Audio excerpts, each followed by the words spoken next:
July 7th, 2023, Friday of the 13th week in Ordinary Time.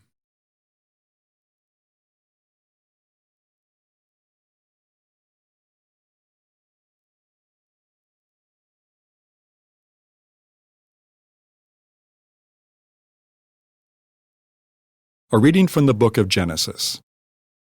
The span of Sarah's life was 127 years. She died in Kiriath-arba, that is, Hebron, in the land of Canaan, and Abraham performed the customary mourning rites for her.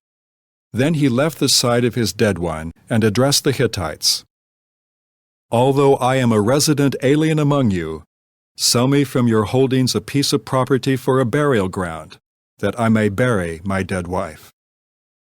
After the transaction, Abraham buried his wife Sarah in the cave of the field of Machpelah, facing Mamre, that is Hebron, in the land of Canaan. Abraham had now reached a ripe old age, and the Lord had blessed him in every way.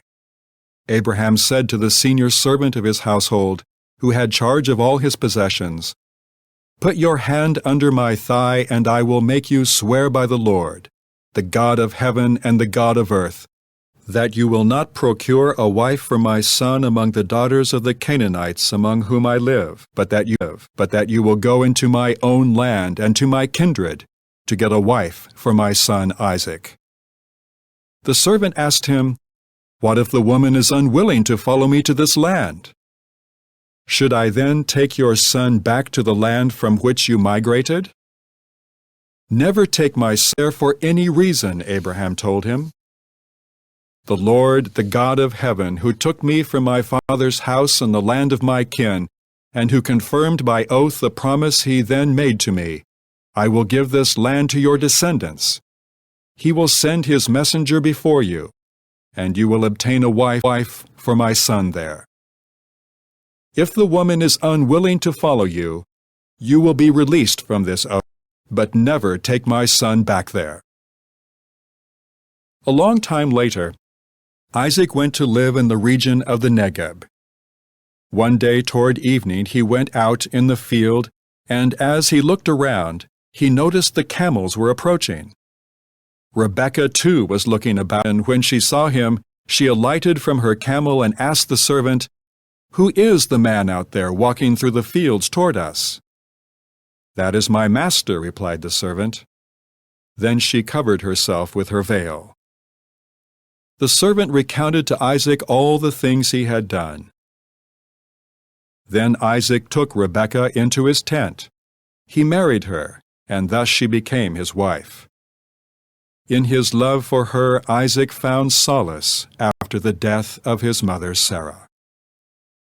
The word of the Lord. The responsorial psalm.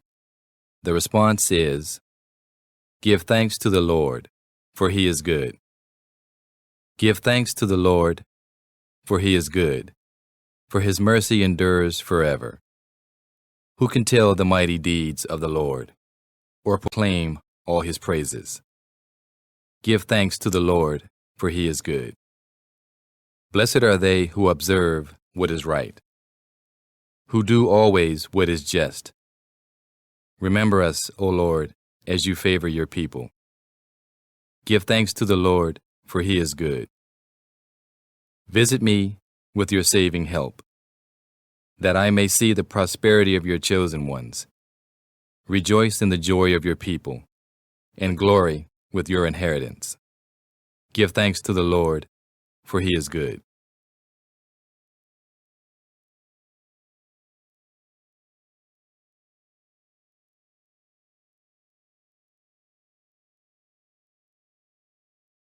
A reading from the Holy Gospel according to Matthew.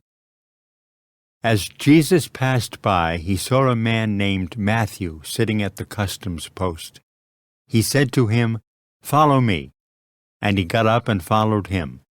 While he was at table in his house, many tax collectors and sinners came and sat with Jesus and his disciples.